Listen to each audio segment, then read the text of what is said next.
Hello મિત્રો, આજે આપણે ધોરણ 9માં ગણિત વિષયમાં સ્વાધ્યાય 16 કરીશું. તો આજે આપણે ચેપ્ટર 1 સંખ્યા પદ્ધતિ તેનું સ્વાધ્યાય 1.1 જોઈશું. તો તેમાં પહેલો પ્રશ્ન કે શું શૂન્ય એક સમય સંખ્યા છે? શું તમે તેને પી પૂર્ણાંક તથા ક્યુ શૂન્યેતર પૂર્ણાંક હોય તેવા પી ક્યુ માટે P/Q સ્વરૂપમાં લખી શકશો? તો આ આપણો પ્રશ્ન છે. હવે આપણે તેનો જવાબ જોઈએ. શું કીધું છે પ્રશ્નમાં કે શું શૂન્ય એક સમય સંખ્યા છે? તો હા, શૂન્ય એક એવી સંખ્યા છે, સમય સંખ્યા છે. કેમ? કે શૂન્ય એ પૂર્ણ સંખ્યામાં સમાવિષ્ટ થાય. પૂર્ણ સંખ્યામાં શું સમાવિષ્ટ થાય છે? શૂન્ય. આ પૂર્ણ સંખ્યા એ પૂર્ણાંક સંખ્યાની અંદર સમાવિષ્ટ થાય. તેના કારણે શૂન્ય એક એવી છે, સમય સંખ્યા છે. અને આ આપણે સમય સંખ્યાને પી પૂર્ણાંક તથા ક્યુ શૂન્યેતર પૂર્ણાંક હોય તેવા P/Q સ્વરૂપમાં દર્શાવી શકાય. તો કઈ રીતે દર્શાવી શકાય?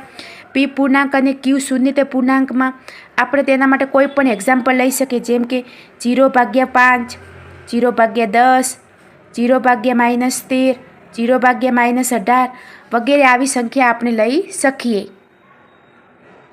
બીજો પ્રશ્ન, 3 અને 4 વચ્ચેની 6 સમય સંખ્યા શોધો. તો આપણે 3 અને 4 વચ્ચેની કેટલી સમય સંખ્યા શોધવાની છે? 6 સમય સંખ્યા. તો સૌથી પહેલાં આપણે કેટલી સંખ્યા શોધવાની કીધી છે? 6 સંખ્યા શોધવાની કીધી છે. તો આપણે 6 + 1 એટલે કે જે આપેલી છે એના કરતાં એક વધારે સંખ્યા લેવાની અને એના વડે ગુણવાની. તો કઈ રીતે ગુણવાની? તો 3 છે તો 3 × 7 અને 4 × 7. તો 7 તરી 21 અને 4 સીતા 28. તો આપણે 21/7 લઈને 28/7 જે વચ્ચે સંખ્યા મળે એ આપણને કઈ સંખ્યા મળે? સમય સંખ્યા. તો ચલો આપણે લખીએ. તો 22/7, 23/7, 24/7, 25/7, 26/7 અને 27/7. તો આ આપણે 3 અને 4 વચ્ચેની કઈ મળી? સમય સંખ્યા મળી. 3 3/5 અને 4/5 વચ્ચેની 5 સમય સંખ્યા શોધો. કેટલી કીધી છે? 5 સમય સંખ્યા. તો 5માં આપણે 1 ઉમેરીને એ સંખ્યા વડે આપણે ગુણવાની. તો 5 + 1 એટલે કે 6. તો આપણે 6 સંખ્યા વડે ગુણવાની સંખ્યાને. 3/5 × 6 6. તો 6 તરી 18 અને 5 છંગ 30.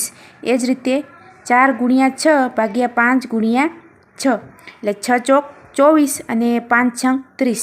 તો આપણે 18/30 અને 24/30 વચ્ચેની જે સંખ્યા મળે એને આપણે સમય સંખ્યા કહીશું. તો એના વચ્ચેની એટલે કે 19/30, 20/30, 21/30, 22/30 અને 23/30. હવે આ સંખ્યામાંથી જે સંખ્યાને આપણે નાના છેદમાં રૂપાંતર કરવું તો આપણે કરી શકીએ. જેમ કે આ 20/30 છે તો એમાંથી 0 0 કેન્સલ કરાય તો 2/3 મળે.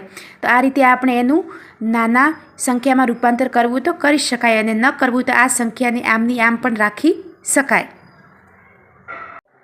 ક્વેશ્ચન 4, સત્ય છે કે અસત્ય ચકાસો.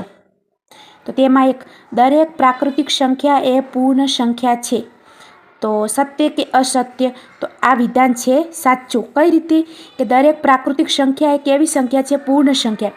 તો પ્રાકૃતિક સંખ્યા એ 1 થી ચાલુ થઈને અનંત સુધી. અને જ્યારે પૂર્ણ સંખ્યા એટલે W બરાબર 0, 1, 2, 3 થી લઈને અનંત સુધી. તો આ બધી જ પ્રાકૃતિક સંખ્યાનો સમાવેશ શેમાં થાય છે? પૂર્ણ સંખ્યામાં. તો આ વિધાન આવશે સાચું. એ બીજું વિધાન, દરેક પૂર્ણાંક એ પૂર્ણ સંખ્યા છે. શું? દરેક પૂર્ણાંક એ પૂર્ણ સંખ્યા છે. તો પૂર્ણ સંખ્યા એટલે કે 0 થી શરૂ થાય. જ્યારે પૂર્ણાંક સંખ્યાની અંદર ઋણ સંખ્યા, 0 અને ધન સંખ્યાનો સમાવેશ થાય છે. તો આ વિધાન આવશે ખોટું. કે દરેક પૂર્ણાંક સંખ્યા એ પૂર્ણ સંખ્યા છે. તો આ વિધાન છે ખોટું. દરેક સમય સંખ્યા એ પૂર્ણ સંખ્યા છે.